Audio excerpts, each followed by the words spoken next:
کیا تم نے ان لوگوں کو نہیں دیکھا جنہوں نے اللہ کی نعمت کو کفر سے بدل ڈالا اور اپنی قوم کو تباہی کے گھر میں لا اتارا، جس کا نام جہنم ہے؟ وہ اس میں جلیں گے اور وہ بہت برا ٹھکانہ ہے۔ اور انہوں نے اللہ کے ساتھ اس کی خدائی میں کچھ شریک بنا لیے ہیں تاکہ لوگوں کو اس کے راستے سے گمراہ کریں۔ ان سے کہو کہ تھوڑے سے مزے اڑا لو، کیونکہ آخرکار تمہیں جانا دوزخ ہی کی طرف ہے۔ میرے جو بندے ایمان لائے ہیں ان سے کہہ دو کہ وہ نماز قائم کریں، اور ہم نے ان کو جو رزق دیا ہے اس میں سے پوشیدہ طور پر بھی اور اعلانیہ بھی نیکی کے کاموں میں خرچ کریں، اور یہ کام اس دن کے آنے سے پہلے پہلے کر لیں جس میں نہ کوئی خرید و فروخت ہوگی، نہ کوئی دوستی کام آئے گی۔ اللہ وہ ہے جس نے آسمان اور زمین کو پیدا کیا اور آسمان سے پانی برسایا، پھر اس کے ذریعے تمہارے رزق کے لیے پھل اگائے اور کشتیوں کو تمہارے لیے رام کر دیا تاکہ وہ اس کے حکم سے سمندر میں چلیں، اور دریاؤں کو بھی تمہاری خدمت پر لگا دیا، اور تمہاری خاطر سورج اور چاند کو اس طرح کام پر لگایا کہ وہ مسلسل سفر میں ہیں، اور تمہاری خاطر رات اور دن کو بھی کام پر لگایا، اور تم نے جو کچھ مانگا اس نے اس میں سے جو تمہارے لیے مناسب تھا تمہیں دیا، اور اگر تم اللہ کی نعمتوں کا شمار کرنے لگے تو شمار بھی نہیں کر سکتے۔ حقیقت یہ ہے کہ انسان بہت بے انصاف، بڑا ناشکرا ہے۔ اور یاد کرو وہ وقت جب ابراہیم نے اللہ تعالیٰ سے دعا کرتے ہوئے کہا تھا کہ یا رب اس شہر کو پرامن بنا دیجیے، اور مجھے اور میرے بیٹوں کو اس بات سے بچائیے کہ ہم بتوں کی پرستش کریں۔ میرے پروردگار، ان بتوں نے لوگوں کی بڑی تعداد کو گمراہ کیا ہے، لہٰذا جو کوئی میری راہ پر چلے وہ تو میرا ہے، اور جو میرا کہنا نہ مانے تو اس کا معاملہ میں آپ پر چھوڑتا ہوں۔ آپ بہت بخشنے والے بڑے مہربان ہیں۔ اے ہمارے پروردگار، میں نے اپنی کچھ اولاد کو آپ کے حرمت والے گھر کے پاس ایک ایسی وادی میں لا بسایا ہے جس میں کوئی کھیتی نہیں ہوتی۔ ہمارے پروردگار، یہ میں نے اس لیے کیا تاکہ نماز قائم کریں، لہٰذا لوگوں کے دلوں میں ان کے لیے کشش پیدا کر دیجیے، اور ان کو پھلوں کا رزق عطا فرمائیے تاکہ وہ شکر گزار بنے۔ اے ہمارے رب، ہم جو کام چھپ کر کرتے ہیں وہ بھی آپ کے علم میں ہے، اور جو اعلانیہ کرتے ہیں وہ بھی، اور اللہ سے نہ زمین کی کوئی چیز چھپی ہوئی ہے نہ آسمان کی کوئی چیز۔ تمام تعریفیں اللہ کے لیے ہیں جس نے مجھے بڑھاپے میں اسماعیل اور اسحاق جیسے بیٹے عطا فرمائے۔ بے شک میرا رب بڑا دعائیں سننے والا ہے۔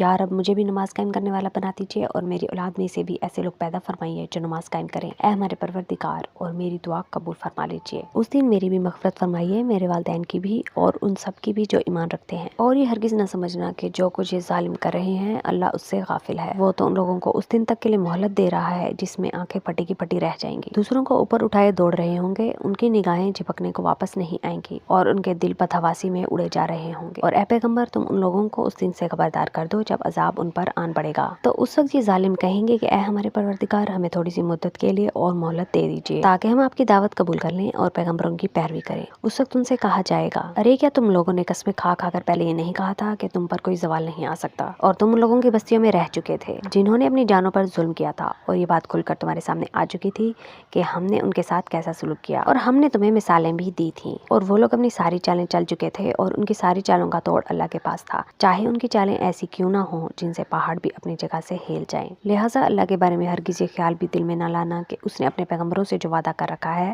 اس کی خلاف ورزی کرے گا۔ یقین رکھو کہ اللہ اپنے اقتدار میں سب پر غالب ہے اور انتقام لینے والا ہے۔ اس دن جب یہ زمین ایک دوسری زمین سے بدل دی جائے گی اور آسمان بھی بدل جائیں گے، اور سب کے سب خدائے واحد و قہار کے سامنے پیش ہوں گے، اور اس دن تم مجرموں کو اس حالت میں دیکھو گے کہ وہ زنجیروں میں جکڑے ہوئے ہوں گے، ان کے قمیض تارکول کے ہوں گے، اور آگ ان کے چہروں پر چھائی ہوگی، تاکہ اللہ ہر شخص کو اس کے کیے کا بدلہ دے۔ یقیناً اللہ جلد حساب چکانے والا ہے۔ یہ تمام لوگوں کے لیے ایک پیغام ہے، اور اسی لیے دیا جا رہا ہے تاکہ انہیں اس کے ذریعے خبردار کیا جائے، اور وہ تاکہ جان لیں کہ معبود برحق بس ایک ہی ہے، اور تاکہ سمجھ رکھنے والے نصیحت حاصل کر لیں۔